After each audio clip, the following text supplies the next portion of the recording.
2026 is going to be an awesome year. We got some pretty cool stuff coming up. First off, we got Foundations of Recovery. This is our flagship program. We're starting it in January. This is for anyone, man, woman, or couple who wants to come and reclaim their heart from shame, trauma, and betrayal. We start off with an education on all sorts of principles, give you the common language. We feed you from a fire hose in terms of all things recovery. It is such a great start to recovery. And we get at the roots of things, Tyler. This isn't like any other program. Like, this is our healing journey in process, and Foundations is where we begin. If you look at the value that you're getting there to kick off a good recovery with all of the right education, all of the right language, and a team to get you started while also being directed by Brandon and myself through the whole process, what a deal. So if you're interested, if you're struggling, if you've been wanting to do something for a long time, jump into this. This only comes around every so often, and we would love to have you there.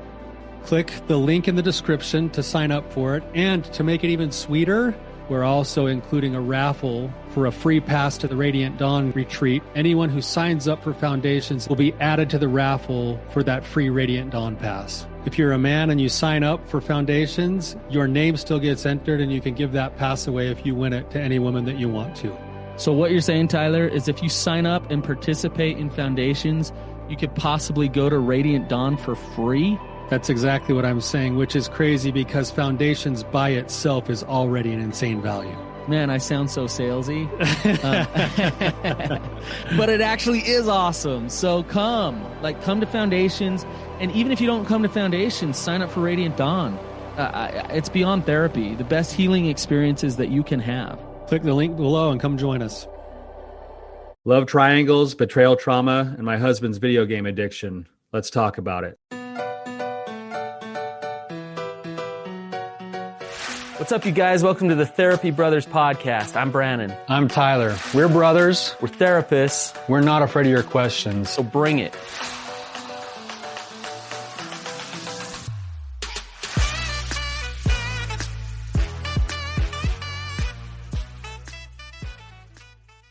All right, before we do, let's talk about this review that I got right in front of me here. It says, "You are awesome and have helped me see things in a new way. A way that has created space for growth away from my old mindset.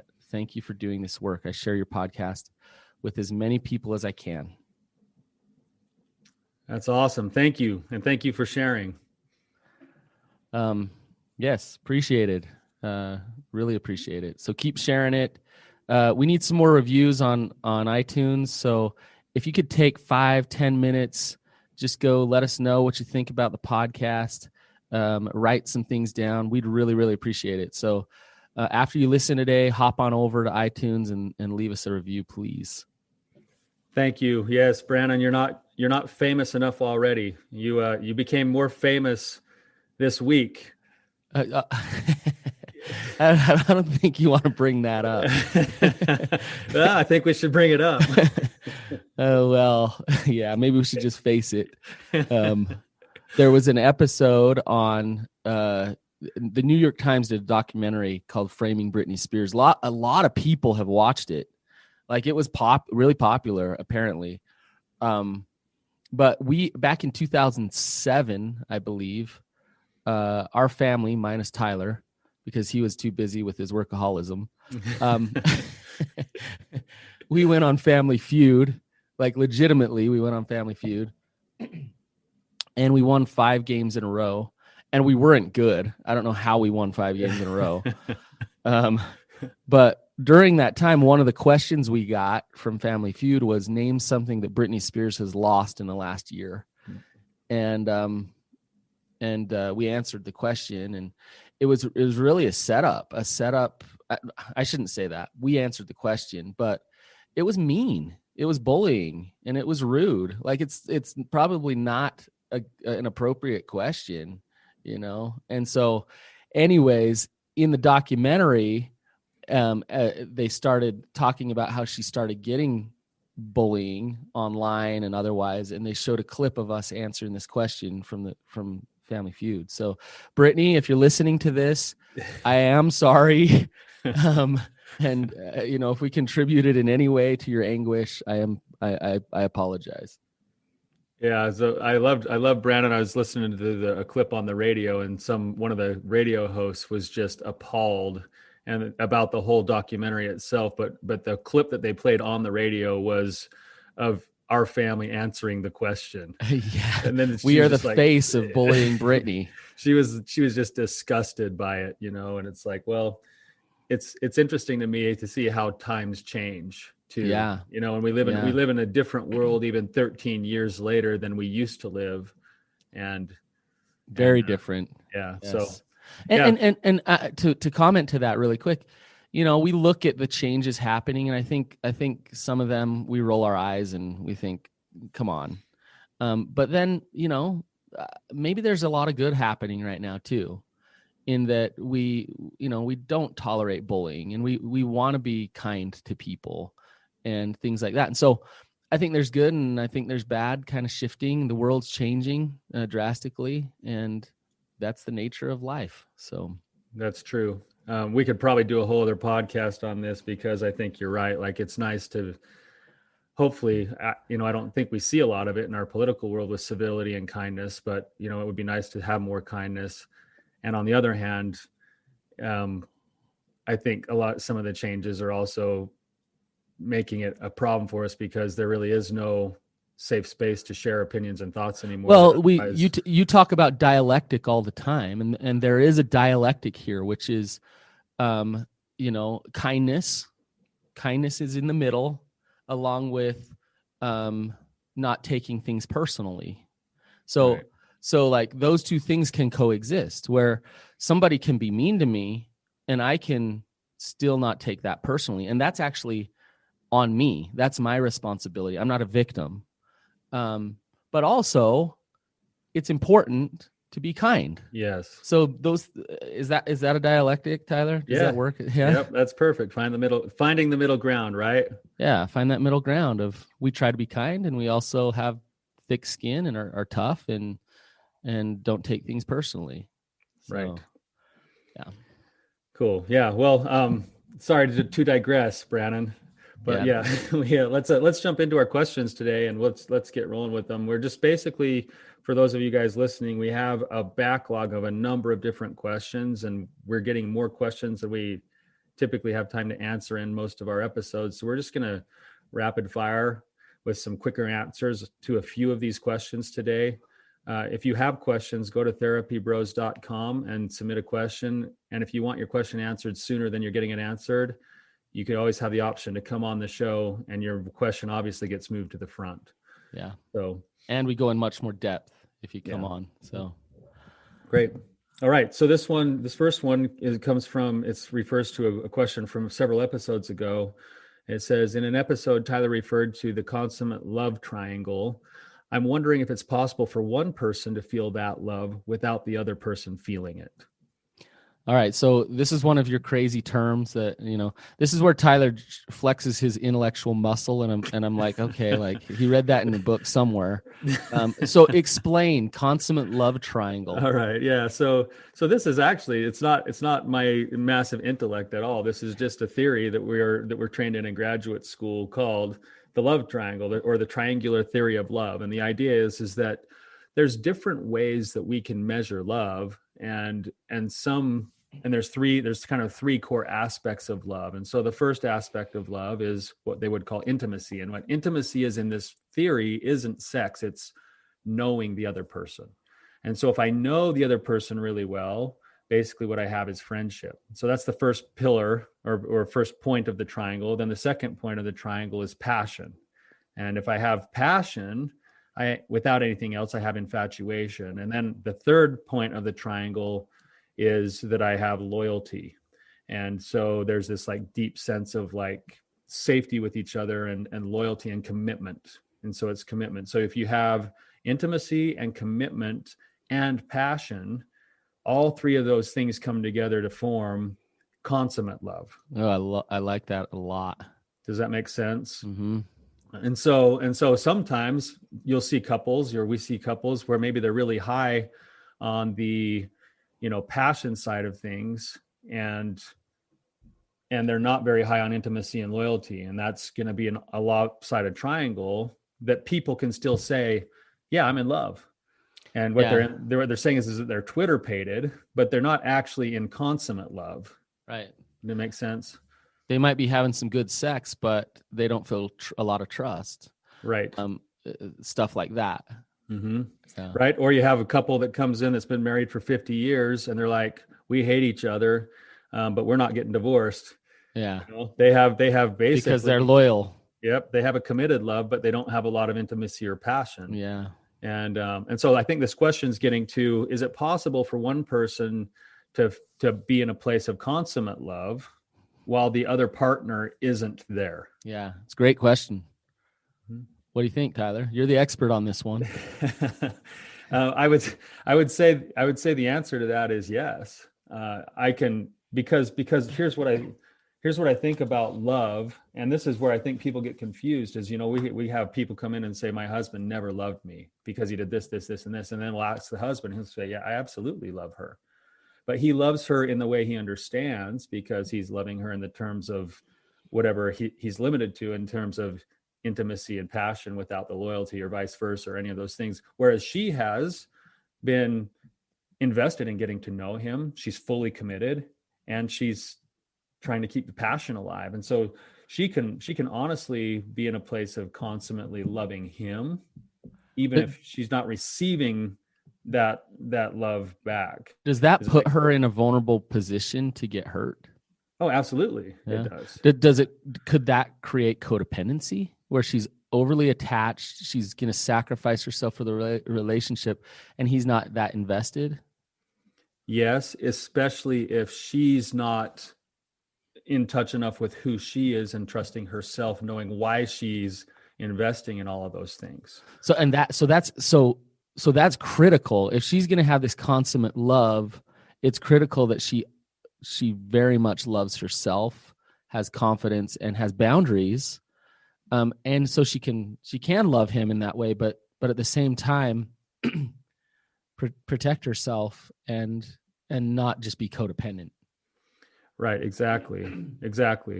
I think to answer part of this question, love, you know, it gets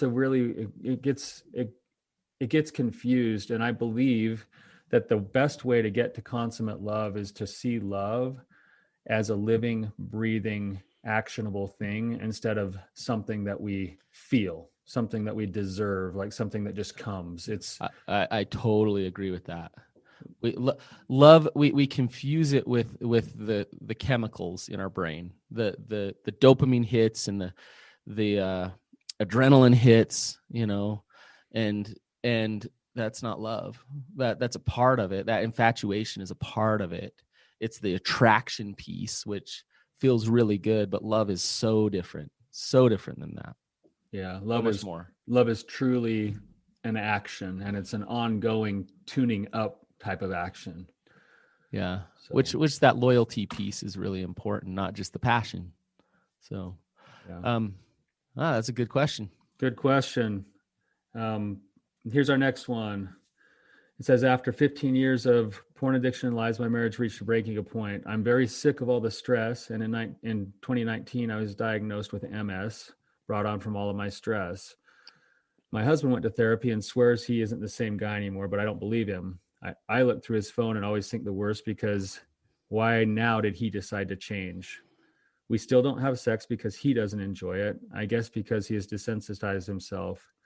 He's a long haul truck driver, and that makes things worse. At this point, I'm ready to just throw in the towel and divorce, because I don't know how I can forget all the pain that I've endured.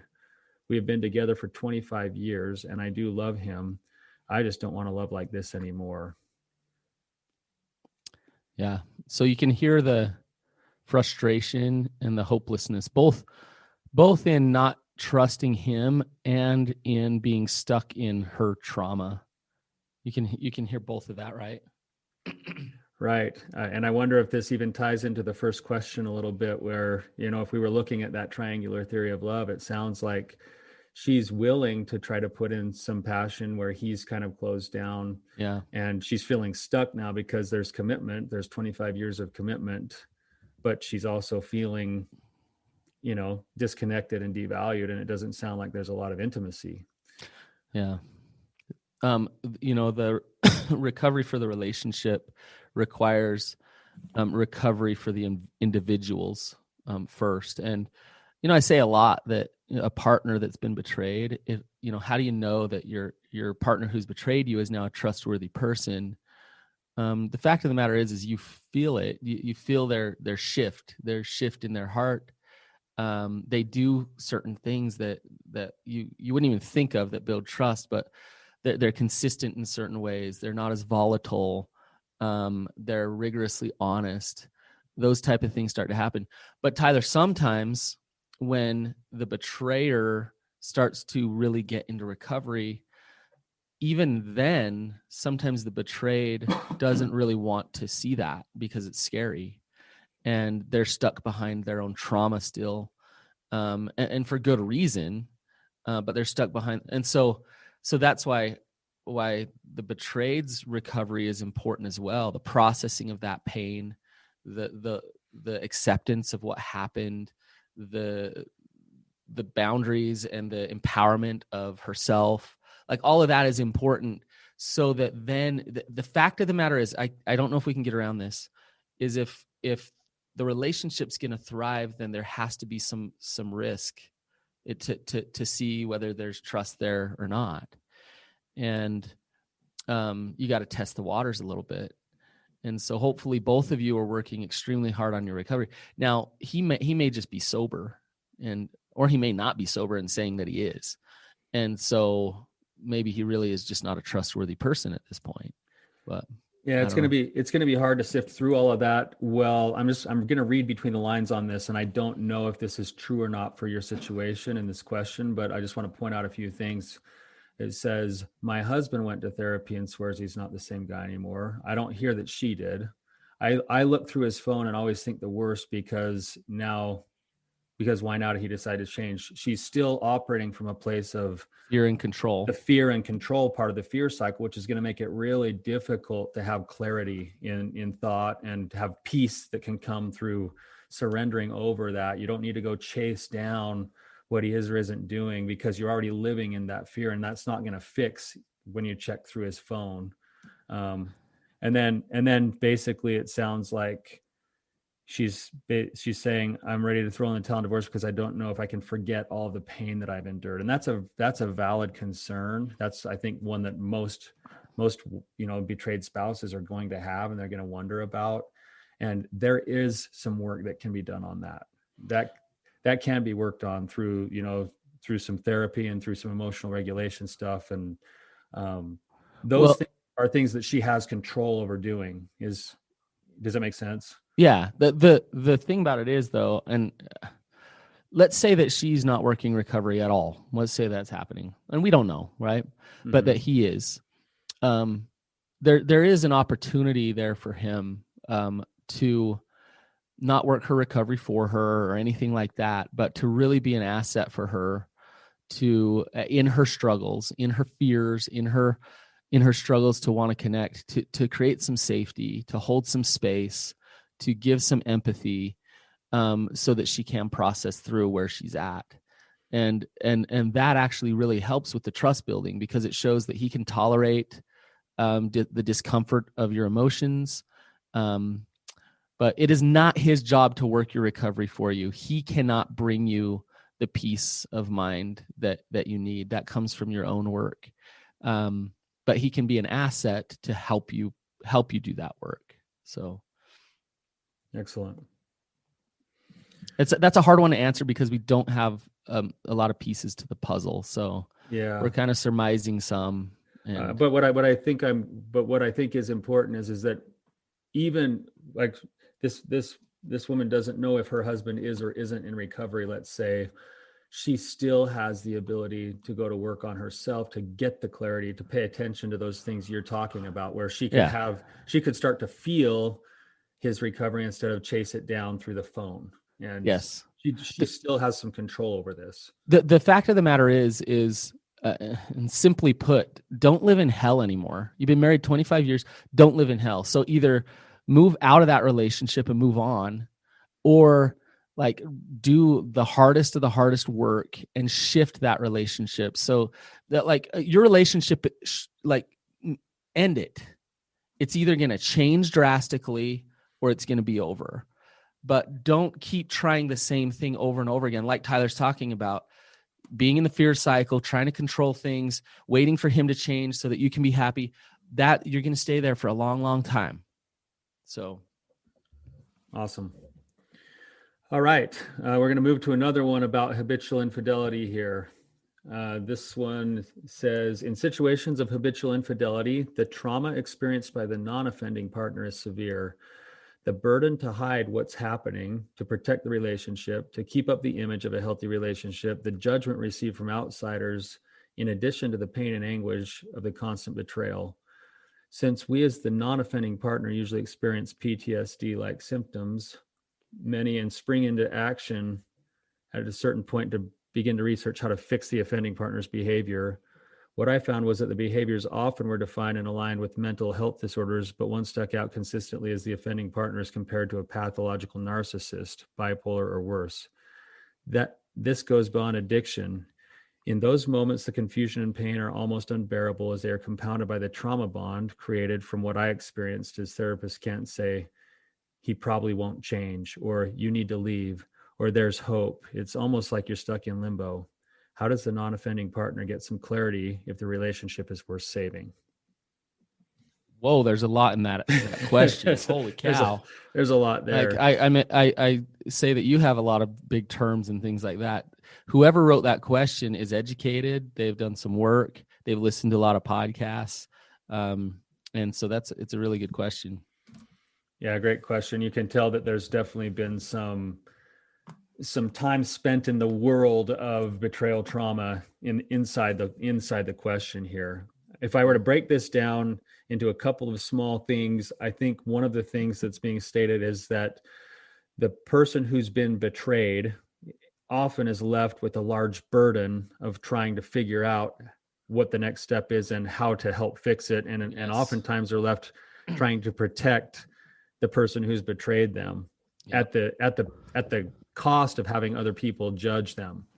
That question is a great example of the conglomerate of what recovery is for the betrayed, where it's like, okay, I'm doing this and I'm doing that. And, oh, by the way, now I have PTSD symptoms. And I mean, it's all just on top of you all of a sudden. Who do I disclose to? Who do I not disclose to? Is my husband a narcissist? Is he not a narcissist? And it's just overwhelming. It's like, how do you eat this elephant? I mean, where do you begin? So. Right. Well, and then there's some more to that question where she's basically saying, like, she's actually saying that when we go to therapy, too many therapists are saying things like they're not allowed to say, you need to leave, or, he's probably not going to change. And so she's left saying, well, how do I make my decisions? Because I'm going to somebody like a therapist and saying, looking for some direction. And the therapist kind of just says, and I'm guilty of this because I do this all the time. Well, ultimately, it's going to need to be your choice. But I hope you do something else, Tyler, as well, which this is what a good therapist will do, because I do the same thing. I say divorce is between you and God. You make that decision. But what I'll also do as the therapist is really lay out there the reality of the situation, the truth. Like, let's not be in denial or pretend like things aren't what they are. So here's the truth. This is what we see. Like if there's persistent narcissistic behaviors, then he'll probably continue to act like a narcissist. And you can expect that to happen. So that's a piece of information to consider as you're considering staying or leaving, right? So it's not the therapist's responsibility. Now, sometimes when I've worked with domestic violence and some pretty severe abuse, I've gotten pretty direct with things like safety. Like I've called the cops in session before, where it's like, look, we're dealing with this and we're dealing with it now. And I can't let you go home to him unless we address this in another way.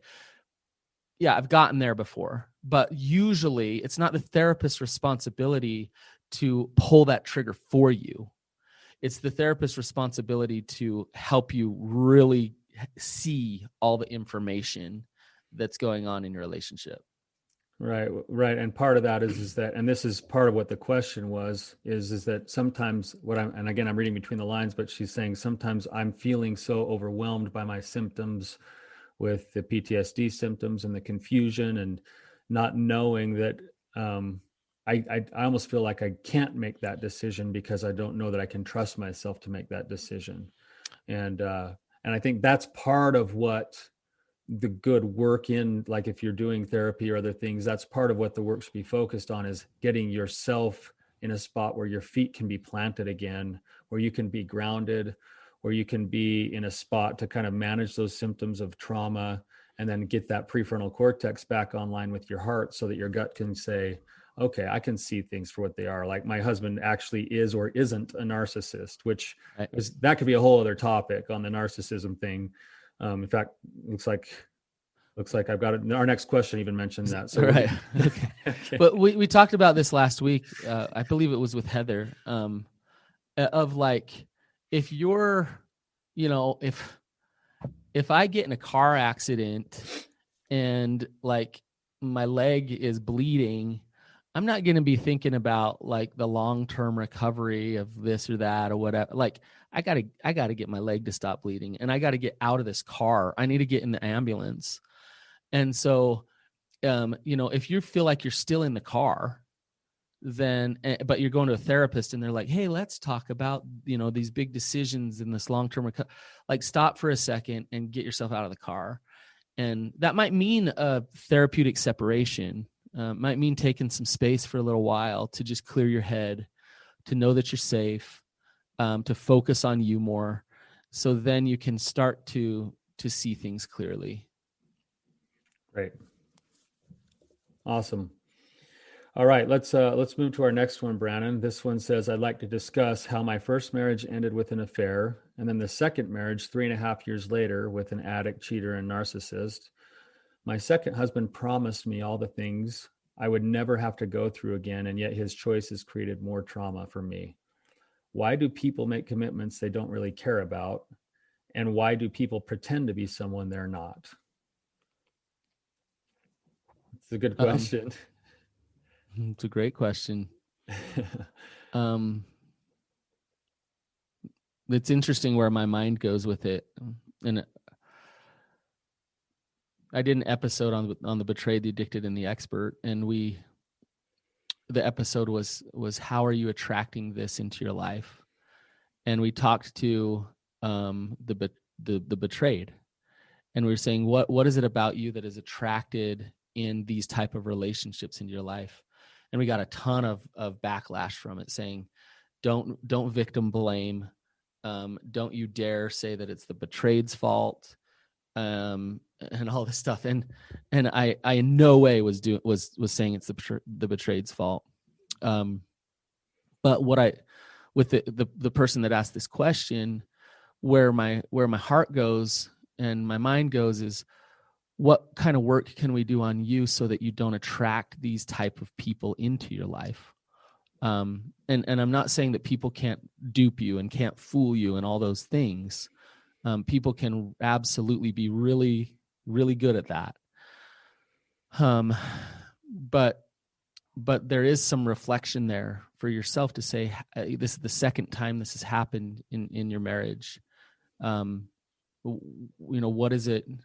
What is it about you that's attracted to untrustworthy men? I don't know, Tyler, what do you think? Yeah. So Brandon, I know that you just saying that is going to have some people not very happy. Yeah. But what I think you're getting at here is, if you were to have a client come into the office with this question, your goal would be to try to help her, because she's the one in your office, and because she's the one who has to figure out how to heal and grow and become somebody more after going through this hell. Right. Right. And to the person who asked this question, I just want to say to you that it's not lost on either Brandon or I to know that you've gone through some pain. Yeah. And that's a horrible thing. And I'm sorry for your pain. I'm going to take the other side of this and just give an explanation, which isn't going to make anything feel better, but it's going to be an explanation. You're going to give excuses for Yeah. cheaters and liars. Yeah, Man, basically. we're triggering every which way here. Right. Right. That's not my intention here. It really is to try to make an explanation since she asked the question. I Right. think that there's maybe a different question that could be asked that would help her more. But in answer to the question, why do people make commitments they don't really care about? And why do people pretend to be somebody they're not? This goes directly back into the world that we're living in that's driven by shame. People need to be seen in certain ways because they're afraid of who they might actually be seen as, and they're afraid that they're not good enough. And so every one of you guys who's on a dating app right now, you're living in that world. Everybody's putting something forward that they only want you to see, and they're not sharing the whole story. And that's just the way it is, because we as human beings are so afraid of being disconnected, and we're afraid that something in us is so flawed that if people saw it, they wouldn't want us. And so what you end up getting is people putting on a big front and not sharing everything, until all of a sudden the blinders come off a couple of years later and go, wow, like I'm now starting to see all of the vulnerabilities of this person that I wasn't able to see in the first 2 months of dating, so to speak. Yes, it's true. And so we're all guilty of it on a certain level. We all want to or need to be seen by people in a certain way. And so it's just something that, shame resiliency teaches us that we can start to stand in our own shoes and we can own everything the same way that you just owned the whole, Britney Spears thing from 13 years ago, right? Like, well, it is what it is. I kind of owned it. You could say I was a little defensive, but the fact of the matter is why do people do that? It's fear-based. Shame. I see shame as the fear of abandonment or rejection. It's fear. And so we want connection. So like a partner will draw somebody in and they'll get connection from them. They'll start to use them. They'll start to manipulate them to stay in the relationship, but they want connection, but they don't want to be too vulnerable. And so they lie and they manipulate, but then they use you. And that's where it really creates some trauma in a relationship and all kinds of trust problems. Right. Okay. Can I make one last point? Yeah. And maybe I'm fixated on this a little bit. The reason why I bring up what I bring up about what do you attract into your life, it is in no way defending the betrayer or being on the betrayer's side or anything like that. The reason I bring it up is I want you to be healthy. I want you to get better. I care about your healing and your peace and your sanity. That's why. And I know that him lying and cheating and being a awful human being sucks, but he's in control of him and you're in control of you. And what you have control over is your own self-reflection. Right. So I just want to say that, like, that's why I go there, because I know that's where your opportunity for growth is. Great. All right. Should we do one more, Brannon? Yeah, let's do one more. Okay. This one says, there's a couple of them here. Let's just do this one. It says, what is, in quotes, sexuality? I hear all the time. I love it. I hear all the time about the concept of discover your sexuality. What does that mean? Is it what turns me on? I came up with this question in the midst of listening to the 2-part episode from May 26th to June 1st in 2020, especially the dual context of masturbation and being open and transparent with your significant other. Can you please explain what, quote, discovering your sexuality means? Oh man, that one should be a full episode. Do you want to table that one? Let's scratch it. Let's get in just a little bit. Okay. Do you want to start? Go for it. Well, so from a broader standpoint, the question, what is your sexuality? I mean, they got into more specifics about masturbation and things like that. From a broader standpoint, what is your sexuality? I want to ask yourself, what is your spirituality? How do you define that?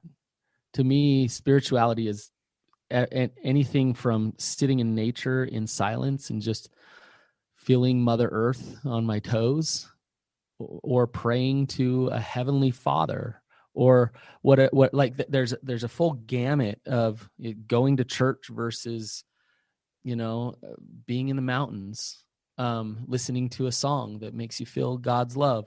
It's a lot of things. And your sexuality is the same way. It's a lot of things. Your sexuality is not just about orgasm. Like, what do I need to do to get myself to orgasm? Your sexuality is a beautiful part of you and who you are. It starts with your gender. Just what is your gender? That's where you kind of start with sexuality. And then where do you go from there? So I think to define it to a specific thing, you can't really do that. What do you think about that? Yeah, Brandon, I agree with you. I think that, oftentimes when this question comes up, it's usually, or not usually, let's say oftentimes it's framed in the context of basically, I should be allowed to go look at porn and figure out what I like. Okay. And that's not what I think is at the core of what sexuality is. I think sexuality is, I like what you said about spirituality. It's this idea that I should be able to embrace that there's a component of me that has sexual feelings and sexual drives, and that I should be curious with understanding those parts of myself and being able to embrace the process of understanding those parts of myself. But I think is important. I think we need to.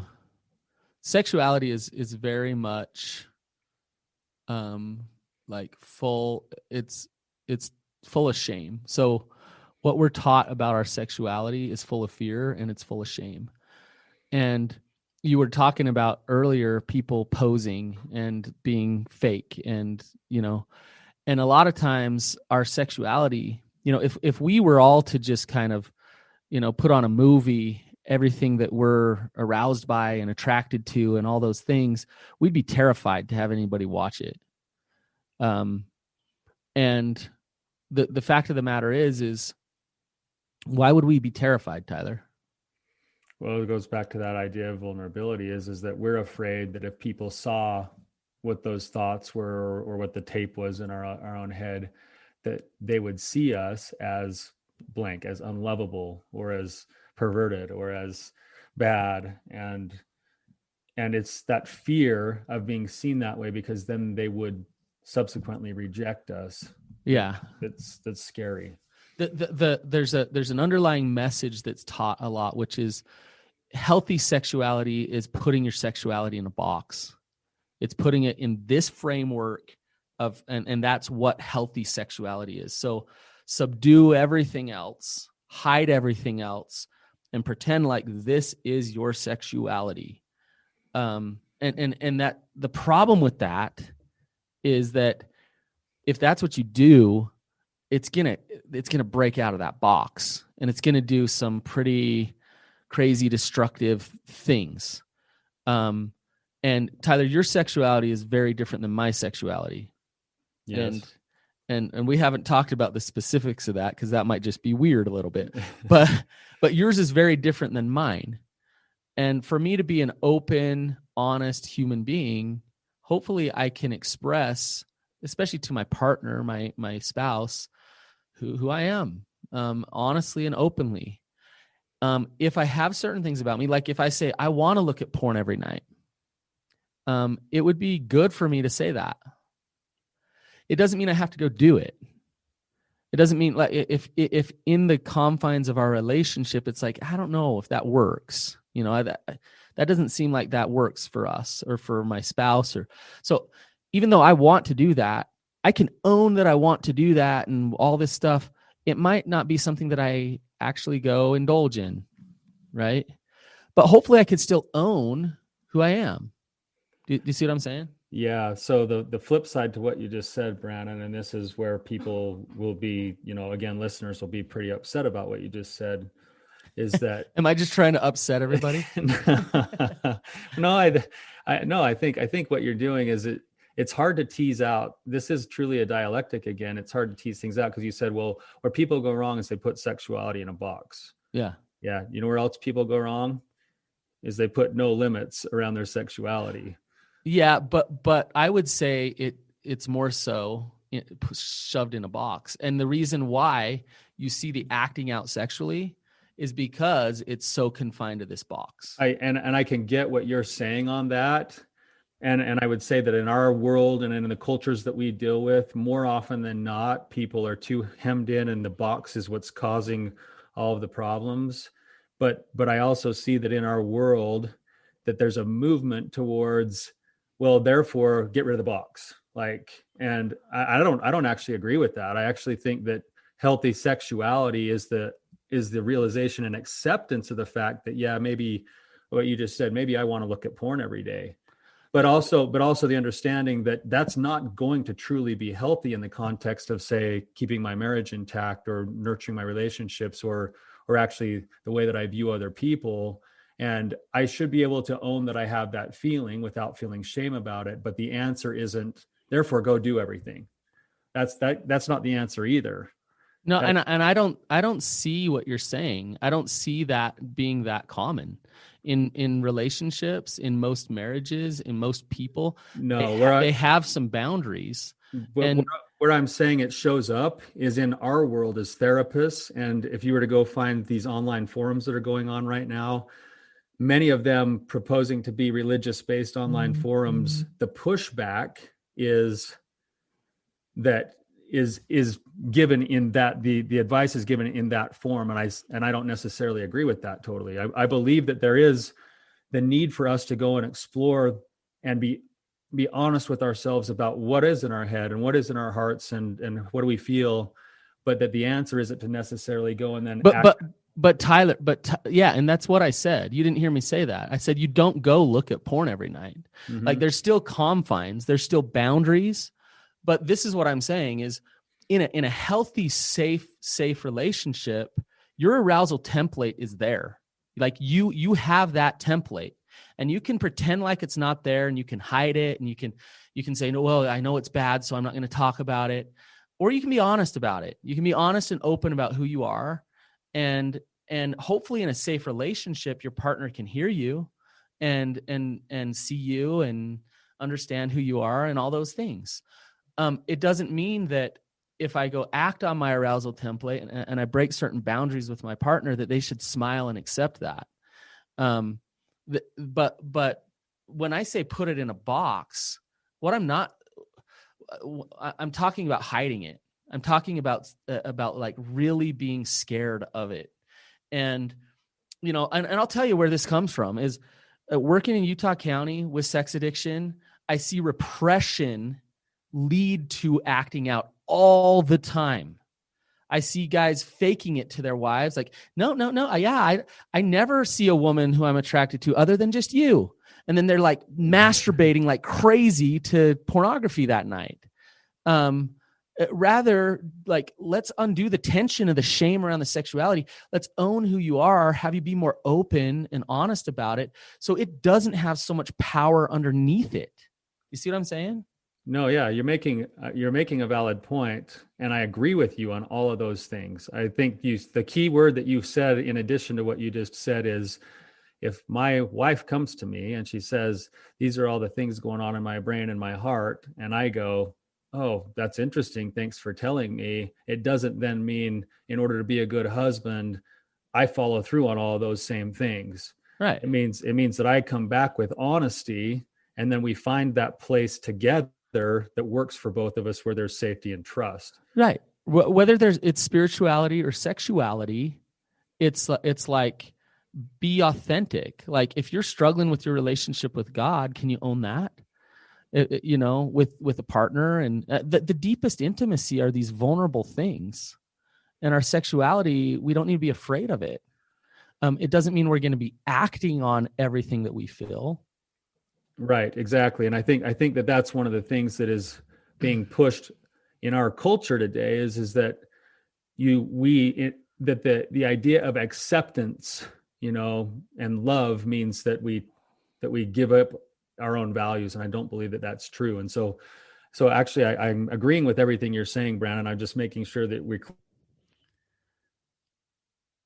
clarify that that two individuals have two different sexualities that should be openly and honestly shared and talked about, and then healthy boundaries between those people should be established. Yeah, exactly. So like, but I agree with you. I think you're right, like about that idea of the repression. I know it's not very comfortable to hear that, but the truth is that today, both you and I and everybody else that walk out on the street are going to see some women that are beautiful. Or men. If you're a woman, you'll see men that you're attracted to. Yeah, exactly. I was talking with us, in by way of example, and if my wife comes to me and she says, "You think she's beautiful," and I go, "I didn't even notice her." Like, there's an instant erosion of trust. Whereas there should be room for me to say, "Yeah, she was," and or Tyler, right? Even within your own mind, if you see her as beautiful and you're like, no, like that's bad. I shouldn't think that. Then you're actually going to fixate on that and think about it much, much more, rather than like, oh, there's a beautiful woman. On with my day. Yeah, right? I'm gonna also choose not to dwell on that, because that could turn into lust, and then I could cause myself more pain and suffering over time. But the way out of that lust is to own it. It's not to force it and fight it out of there. It's to acknowledge it and then to make subsequent choices, because that's who I am as a choosing, deciding being. Right? You're exactly right. So, this is a great one, man. This is a good topic. I know we're just about out of time today. Any last thoughts, B? No, just that I'm right and you're wrong.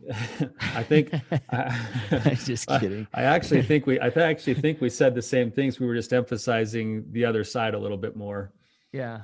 Exactly. That's a good episode. We got, excellent questions. I just want to thank everybody who's submitted those questions, and I really appreciate them. They're really getting us to think deep and kind of tackle hard topics. So thank you. Yeah. Thank you for listening. You guys have a good week. Yeah, see you guys.